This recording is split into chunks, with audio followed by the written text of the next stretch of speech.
Well, hello, and thank you very much for inviting me to present at this conference. I'm going to be talking about the Institution of Fire Engineers Firefighter Safety Database and the Fire Safety Database. It's a great privilege to be asked to talk to you, and I'm very grateful for the opportunity. I'm going to talk about some acknowledgements briefly. I'm going to talk about the Firefighter Safety Database. The Fire Safety Database and its overarching project intentions. I'm going to explore the link between firefighter safety, public safety, the built environment, the natural environment, and sustainability. I'm going to talk about how the database can potentially help. It's not a silver bullet, but I do think it can go some significant way to helping raise awareness about issues. In terms of acknowledgements, I'm not going to spend very long talking on this slide. I'll leave this in if you wanted the slides that I made afterwards. I'll be very happy to share them so people can see. You know, there's too many people to acknowledge all at once. I'll be here for half an hour, if not longer. And but I do want to acknowledge Avon Fire and Rescue Service, and in particular my chief Mick Rennell, my ACFO Rob Davis, Simon Shill, and John Day, who's the deputy chief and is retired, and the previous chief fire officer Kevin Pearson. The overarching project intentions is essentially to create a one-stop shop for information on firefighter and public safety related to fire and other emergency incidents involving the built and natural environment. It's about providing a hub of related information and easy access to it. It's to provide a mechanism for sharing, learning, and understanding about incidents that hurt firefighters and or members of the public. It's about raising awareness for some common repetitive issues that we see at incidents, and it's not just about fires. We can't solve a problem unless we know what the problem is. This is about helping to develop cognitive toolboxes so that decision makers can be better prepared and hopefully make better decisions. There's been a number of firefighter fatality incidents in the UK over the years, and there's been a number of serious accidents and lots of near misses. There's been the same in other countries, and there is a lot to learn from other countries for the UK Fire Service, and there's a lot that the UK Fire Service can share to other countries as well. And I think the international sharing is really important. In terms of firefighting, fire engineering and the construction sector, there's cognitive tools. What do we teach new recruits and more experienced older hands? What information are we actually giving them? If we give them empty toolboxes to do the job, or we give them a toolbox with just a few tools in, or what's the end result? What are we going to expect out of that? We need to give a full suite of tools and a full toolbox to be able to do the job. And I think whether it's firefighters going into a building and understanding how much water they've got to put on the fire, understanding the ventilation profile of the fire and all things fire development, or whether it's somebody that is going into a construction site to work on a building site, building, for example, modern methods of construction, or a tradesperson that is going in later and has the potential to drill through fire resisting or compartment walls, for example, floors. I think they need to know the potential consequences of their actions as much as people that maybe manufacture certain items that get put into the built environment. So I think there's a lot of crossover with giving the right information and where we get that information from, how we base that training information. The database is about helping to influence decision makers in terms of firefighters at operational levels. That's firefighters practically doing the job, incident commanders. And it's also about assisting with decision making in other fire and rescue service areas, such as equipment purchase, technical fire safety, enforcement, fire engineering, fire investigation, strategic management levels, finances, budget controls, accident investigation. How about question setters and examiners? And importantly, I think the people that teach everyone else in the fire service to do all of those roles. I would argue that teachers, trainers, instructors are the most important people in the fire service.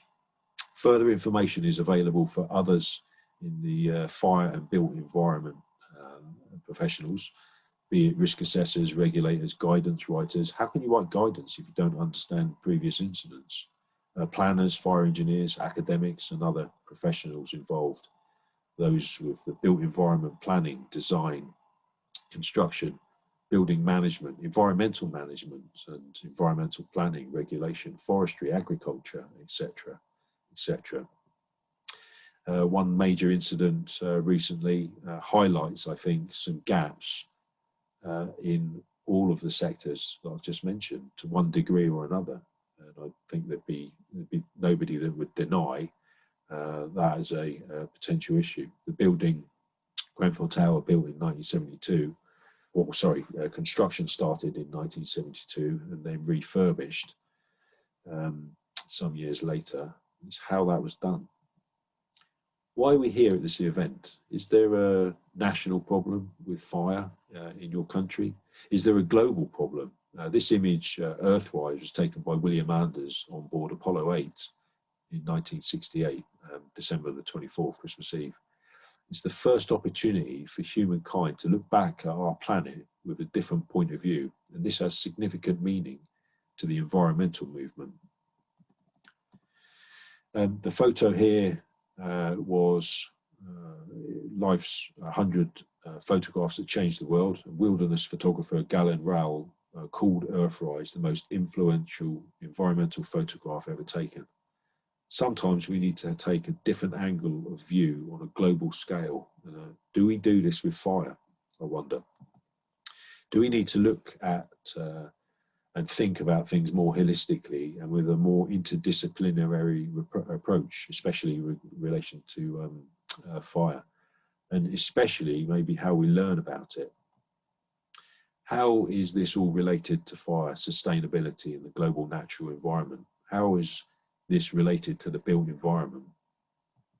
The environmental movement and some of the first environmental concerns, when did they start? Was it the Earthrise photo? Or was it Rachel Carson's Silent Spring, which raised awareness about a truly global environmental issue? One of the first, in relation to organochlorine pesticides. We wouldn't have any birds in the trees had it not been for this book raising awareness about those particular issues. Maybe someone else would have come along later. She wrote that. It was first published in 1962. There was environmental concerns back 5,000 years ago that could be traced back. There's other points of view on this as well. It's a debatable subject. In relation to points of view, if we have a look from a UN perspective, the first United Nations Environment and Sustainable Development Conference occurred in Stockholm, 1972. There was then the Rio Earth Summit, and what fell out of that in particular was Agenda 21, the UN Framework on Climate Change, and the Convention on Biological Diversity. There were two more conferences at UN headquarters in New York, then one in Johannesburg, three more in New York, Rio again, and then two more in New York, one due. United Nations climate change conferences as well, which are different, clearly related. There's been 27 of those so far. The next one's in Glasgow this year. First one in Berlin in '95. And two notable ones, although they are all important, two notable ones was Kyoto. The Kyoto Protocol came from that, and the Paris conference, where the Paris Agreement, the Paris Accords came out of. What does this all mean to the built and natural environment? Well, reducing anthropogenic carbon dioxide emissions means insulating old buildings, much better insulation of new buildings, and using less energy intensive construction materials. And whether we know this or not, a lot of the regulations and the changes in many sectors, there's a lot going on at the moment in transport, as another one, for example, where things have to change, and they change as a result of these conferences. It filters down. There is a need to think globally from a cradle to grave point of view regarding carbon dioxide emissions. Why is this important to all, including construction professionals and fire professionals, e.g. fire engineers and firefighters? Because if we, especially our leaders in all areas, don't think about this holistically and on a global scale, sooner or later we could have problems, and evidently we have been. Think about the carbon benefits and losses with the total loss of a building or significant damage to a building in fire, and then potentially having to go back and correct the mistakes made later because certain consequences related to fire were not considered adequately. There's something of a crisis in the UK at the moment relating to cladding, but it's not just about cladding. There's other issues as well. That's mainly been identified post-Grenfell. So is there an issue with modern methods of construction or wildfires? Different construction materials in modern methods of construction. Well, timber's not new. There's lots of other new materials, but timber certainly isn't a new one. In fact, it's one of the oldest construction materials, and it's here to stay. It isn't going anywhere. Our reliance on it is going to become even more as time goes on. We've got to be cleverer about how we work with it and how we engineer it and how we build with it, and a number of other things. There's different fuel loadings. Yep. Potentially, we're seeing buildings completely razed to the ground in many cases. Not necessarily high-rise buildings, but we're certainly seeing lower-rise buildings. Different behaviours in fire, evidently. Is there an issue with these types of building? Well, it depends how they're constructed. It depends how they're. It depends about how they're built. It depends on how the materials are utilised. It depends on a number of different things. Too much to discuss in any great detail in this presentation. Is there an issue with the traditional built environment? Yeah, undoubtedly, we still get traditional built buildings get destroyed by fire. There's still an issue there. I'm not saying it's all about modern methods of construction. I'm just saying it appears that modern methods of construction are presenting us with some quite significant risks, as in addition to the traditional built environment risks. Is there an issue with rising carbon dioxide levels, changing climatic patterns, and the wildland-urban interface regarding wildfires? Evidently, definitely. Flooding is one thing. We're seeing whole areas of the built environment next to or near to wildland interfaces being completely destroyed. And that's happening in countries where we would expect wildfires, but it's also happening. We're seeing a large increase in wildfires that are happening in countries where we wouldn't expect that. Even Greenland, Sweden, for example. There's a number of countries. We're getting wildfires up inside the Arctic Circle with a much more frequently. Number of high-rise fires there, full height high-rise cladding related fires, and there's been quite a few of them. So yeah, there's clearly some issues. We're seeing, as I mentioned, the wildfires occurring at a greater frequency and more intensively. We're seeing extensive areas be damaged, people losing their homes and businesses. There's a number of countries with some of the images there. We're also seeing lots of incidents involving emerging risks. And this isn't just about modern methods of construction and materials. We're seeing this in waste management. We're seeing emerging risks in fire. We're seeing emerging risks in energy generation. Lots of emerging risks related to energy storage as well. We're also seeing the climate change related issues as well. Like I mentioned, flooding, storm intensity, for example. Lots and lots of different sectors, transport sectors, where we're seeing all of these risks. And, you know, my career as a firefighter, I've seen all of these emerge in the short time I've been in the service as well. And it really is quite an interesting. It's sometimes difficult to. I think it's sometimes difficult to keep pace with it. Think about the socio-economic impacts as well in relation to climate change, fire, lots of stuff there. We see risks with informal settlements. I'd like to show you some videos now. I've taken the sound off, and if you don't mind, I'm going to stop the video, my video for a second, just so that you can focus on the videos I'm just going to play here. And it's just a few videos just to highlight some of the risks, if you like. I've taken the sound off, so I'll just talk through some of the videos. I've taken the sound off just so that I can, it seemed a bit difficult to keep the sound of the videos on and speak over them at the same time.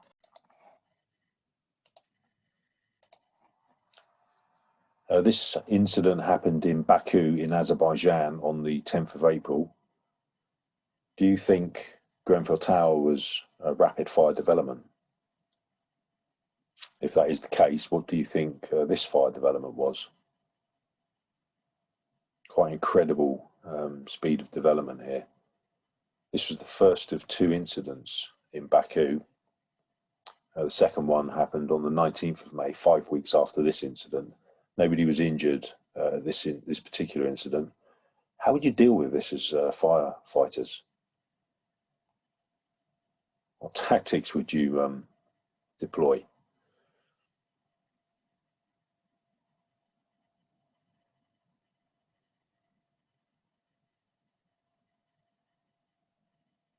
Really quite incredible. This is the second incident. Only this time, 5 weeks later, 15 people died in the city. Styrofoam was being used for the external facade. The city authorities began a program of removing all of the combustible facades off of, I believe, all of their buildings after this. Here's another one, this time in China. I don't know what year this was, but really quite incredible fire behaviour. How do you deal with this as firefighters? How would you deal with this type of incident? I don't know whether this is a construction site or whether it's an occupied building. There is approximately 20 odd floors, but the whole facade of the building is going up in flames literally within seconds. What's gone wrong? How can a building behave like this when it's on fire? Where's the failures? Design, planning, regulation, construction. Firefighters didn't create this. I think we need to look at solutions holistically. We must look abroad for answers and solutions. We will not have all of the answers on our own in any one country. So if we don't share information, how are we all going to collectively learn? This is the CCTV building, again in China. There was a hotel above this building. This fire happened in 2009, just a few weeks before the building was occupied. It was ready for occupation. And clearly that sort of scale fire is going to clearly overrun any sprinkler supply. It's a good job it wasn't occupied. Somebody thought it was a good idea to put fireworks on the outside of the building, which had a combustible external facade. We're also seeing some buildings that catch fire collapse. This one in Sao Paulo, 2018. Is this something we should expect? It was an abandoned building squatted by up to 90 families, 26 stories high. At least one person died at the incident, possibly more. This building here is the Plasco building in Tehran, 2017. It was built in 1962, 17 floors, 20 firefighters lost their lives at this incident. Not a modern methods of construction building by any stretch. Are we expecting buildings to behave like this? Is it reasonable to expect this sort of behaviour?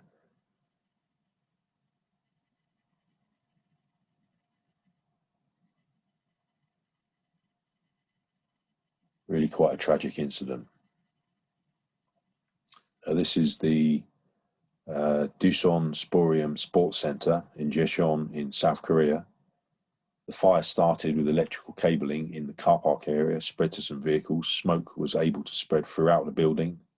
Some fire resistance, compartmentation issues. 29 people died. It's not just newer buildings. This is 1973 on the Isle of Man, Summerland. 50 people died here. Combustible oroglass and galbestos and acrylic sheeting. So combustible facades is not necessarily something that we haven't seen before.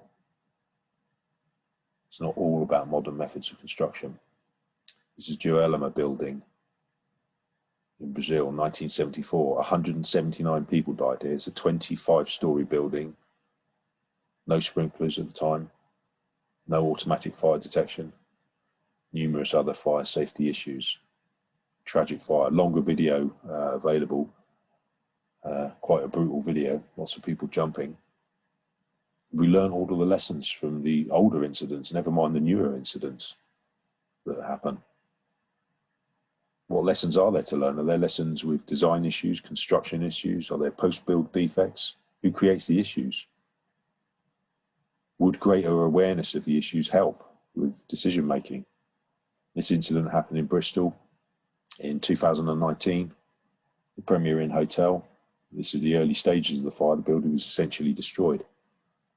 9 buildings of modern methods of construction were completely destroyed in the UK in 2019. This is the Beachmere Assisted Living and Extra Care building. This originally had a stay put policy.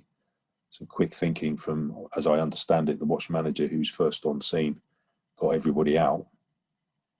The building was eventually completely destroyed. The fire started in the roof. Quite incredible fire behaviour there. We feel with our knowledge of this type of building in firefighters' minds, the sort of lightweight construction materials, modern methods of construction that we often see, and this is in the backdrop of less resource, less experiential learning, less incidents being attended, for example, maybe changing approaches to the lengths of training courses.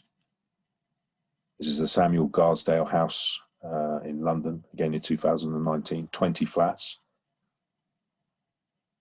Wooden balconies with the main mechanism of spread.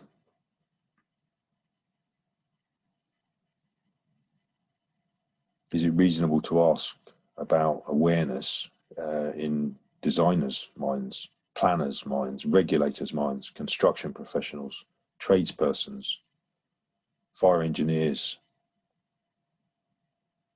Is it reasonable to expect trainers and instructors, teachers to know information about this sort of these sorts of buildings and how they can behave in fire? How can they understand this sort of fire behaviour if they don't have accessible information to the incidents? Where do they get that information?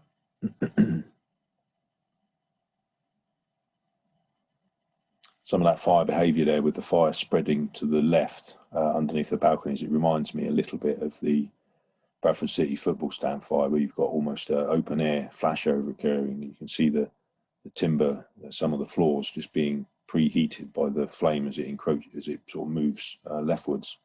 This fire happened in San Antonio in Texas on the 19th of February this year, literally very recently. Some issues with frozen hydrants in Texas. Should buildings behave like this? Yeah, there were some water issues, but should the building still behave like this? Really quite incredible fire development.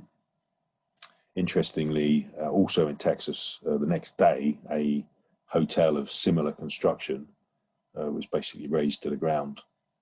Frozen sprinklers were a factor there as well. What's interesting is there is a fire phenomena that happens out of one of these windows. Now, the majority of the air is moving to the left of the picture here.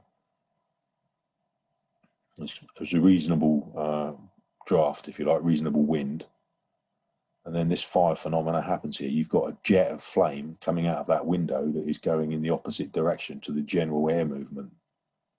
I don't know if that's, it's clearly a forced draft fire, whether it's a wind-driven fire or there's something else happening here. I really don't know. I don't know if there's a name for this phenomena. I'm going to show you 2 other incidents that have what appears to be a similar phenomena in a second, but the building was completely destroyed.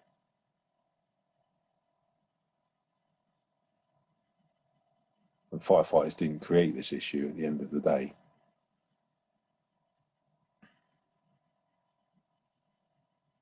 A lot of people lose their homes here. We had several of these again in 2019. This is the Alpha Lanes bowling alley in 2019 in the States. Look at this fire development. What name do we put to this? I met a a guy called Peter McBride, and he inspired me. He gave me this video, actually. I met him at the International Fire Instructors Workshop Conference. I'll credit him with giving me this information. What do we call this? Has anybody got a name for it? Incredible jet of flame. Don't think that's a wind-driven fire. Maybe some sort of decelerated backdraft. Some more research needs to go on there. Really quite incredible. Apparently no excessive fuel loading in that building. In this building, this is Los Angeles, this is a butane hash oil factory in 2020. You could argue that there was excessive fuel loading. However, the fire behaviour, again, is just incredible. And I wonder how many times this has been happening. We're just not aware of it.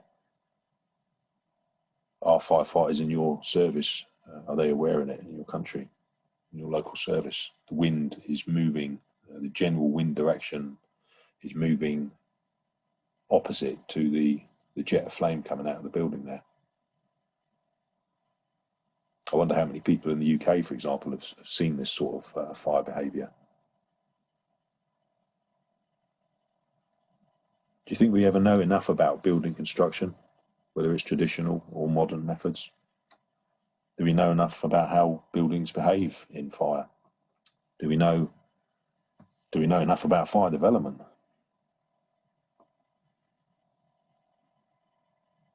Quite incredible scene there. Multiple firefighters were.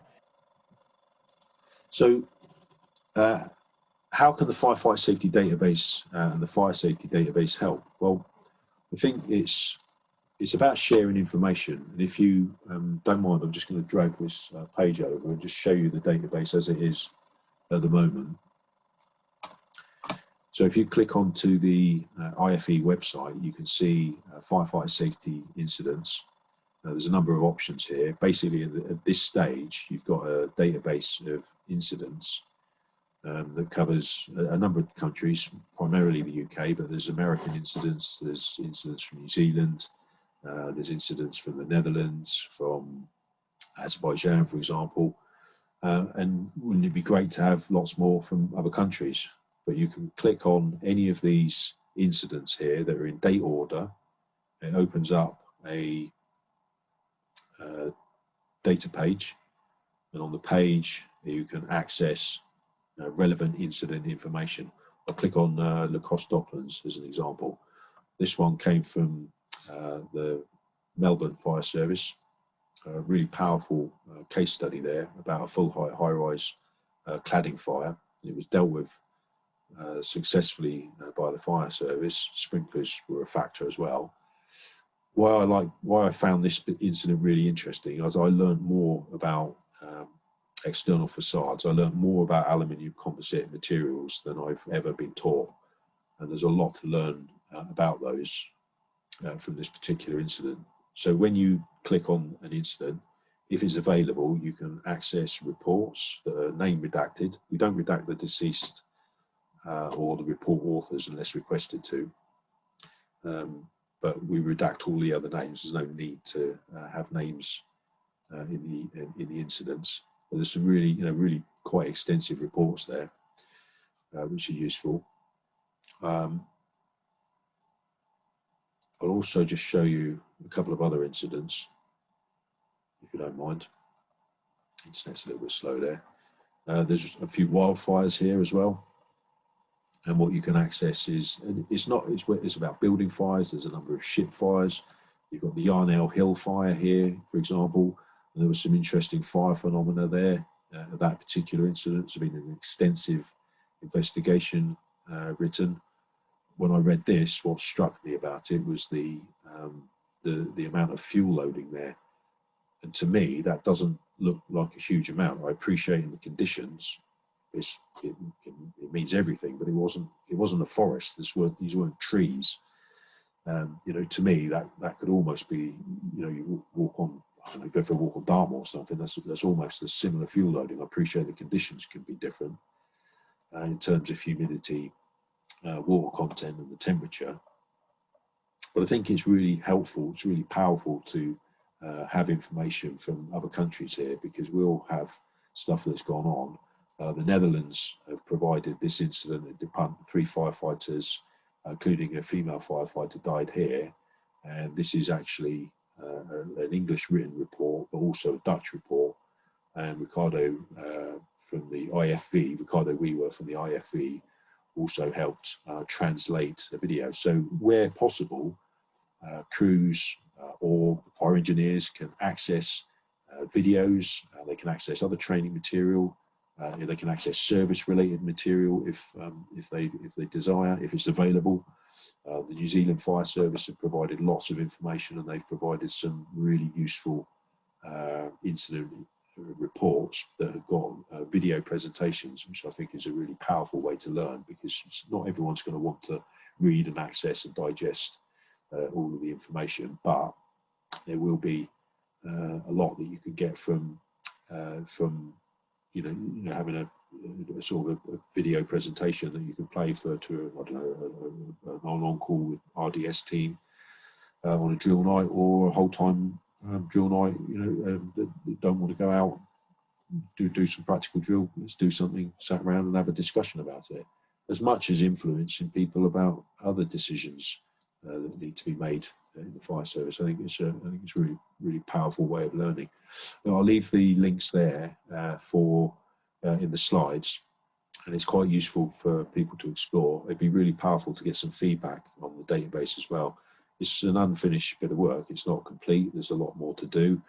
I think there's benefits there for not just firefighters, but other people in other sectors. I'd like to split the two, have firefighter safety related stuff, and then have the fire safety related stuff. I think that might be a good option moving forward. We'll see how that pans out. Look, just to summarise then, I made some acknowledgements. It's been a huge amount of support. Lots of people in lots of UK fire and rescue service have been incredibly supportive and have allowed this to happen. Lots of people in the IFE as well. I've listed some of the individuals involved, some of the organisations. We talked about the IFE Firefighter Safety Database and the Fire Safety Database overarching project intentions. We explored the link between firefighter safety, public safety, the built environment, the natural environment, and sustainability. And we looked at how the database can help. Thank you very much for your time to listen to me. If there's any questions, I'll be available for a question and answer session. Thank you very much. Cheers.